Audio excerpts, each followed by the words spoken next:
Good evening বন্ধুরা, আমি পল্লবী ঘোষাল। আমি এই প্রথমবার তোমাদের সাথে ইউটিউবে একটি ভিডিও তোমাদের সাথে শেয়ার করছি। জানি না কেমন ভিডিওটি হয়েছে। যদি তোমাদের ভালো লাগে ভিডিওটি প্লিজ লাইক করো, সাবস্ক্রাইব, আমার চ্যানেলটিকে সাবস্ক্রাইব করো, পারলে আমার ভিডিওটি শেয়ার করে দিও। এই প্রার্থনাই তোমাদের কাছে রইল। যাক, তোমরা বন্ধুরা কেমন আছো? আমি খুব ভালো আছি। আবারও বললাম শুভ সন্ধ্যা। একটি ভিডিও নিয়ে তোমাদের সামনে এসেছি।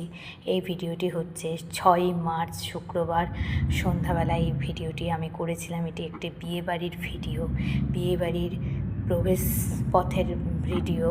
এই ভিডিওটি দেখো কত রকম ফুলের সজ্জা।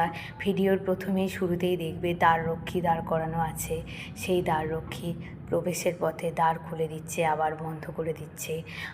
কত রকম ঝাড়বাতি দিয়ে এই বিয়েবাড়িটি সাজানো, কত রকম ফুল দিয়ে সাজানো, কত রকম ফুলের মেলা, আলোর খেলা এই ভিডিওটার মধ্যে রয়েছে। দেখো বিয়েবাড়ির ভিডিও, কত রকম গোলাপ, এত বাহারি ফুলের নামও আমি জানি না। আর শুরুর মুখে, ঢোকার মুখেই দেখো গণপতি বাপ্পার একটি মূর্তি বসানো আছে। বন্ধুরা কেমন লেগেছে তোমাদের প্লিজ আমাকে কমেন্ট করে জানিও। Tata, by.